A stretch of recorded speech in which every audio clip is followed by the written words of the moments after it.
freeing ourselves from pain and hurt.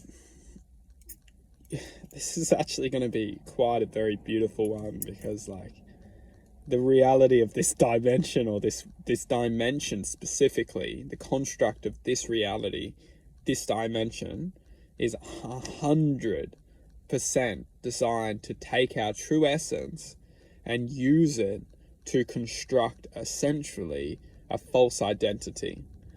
And it's this false identity, which you could call whatever you want. You could call the psyche, the ego, you know, the evil, the demons, the darkness, the whatever you want to call it. Everyone can reflect within this.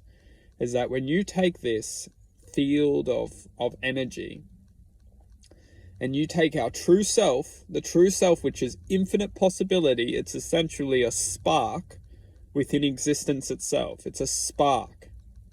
It's the cosmological truth of our unique frequency.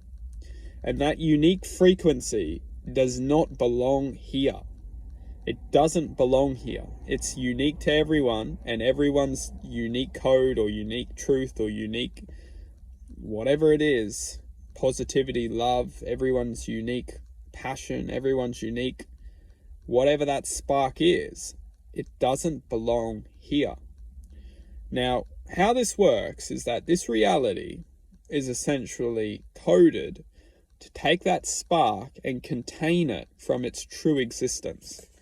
And that true existence is unique for everyone, but when it can contain that spark, it can essentially use that spark for as long as we live on this planet for, and use that spark to create a false vibrational truth within us.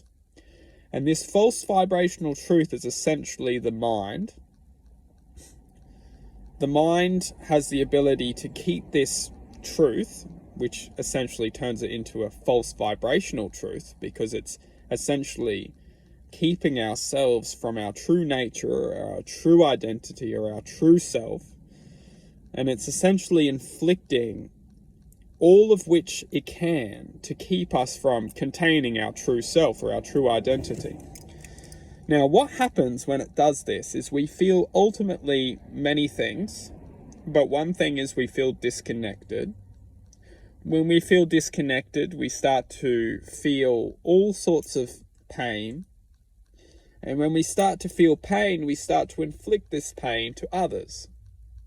And this is essentially exactly what this reality wants. It wants us to feel separated, and then it wants us to inflict pain and suffering to everyone else.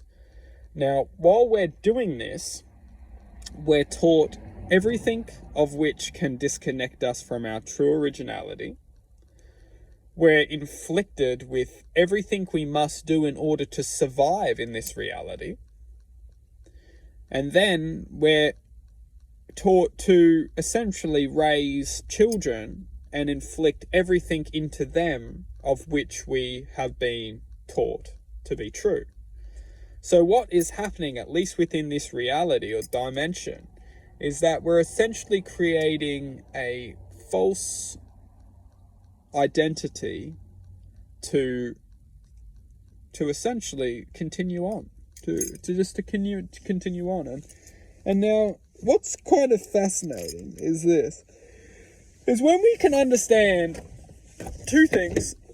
One thing, that ignorance blossoms from knowing. When we think we know, we become ignorant. Because the truth is that we don't know. We can believe, we can think, but we don't know. We can think all we want, and we can believe all we want, because this is the true power of the essence of existence, is that it's infinitely possible. Everything is infinitely possible within the realm of infinite imagination. And that's the beauty of our existence, is that this is only an imagination formed through a psyche or a whatever, however it's formed. But the truth is that we don't know. And if we truly want to step outside of the box and start asking deeper questions of our existence, we must comprehend that we don't know. All we can truly do is open our minds and step forward into the unknown.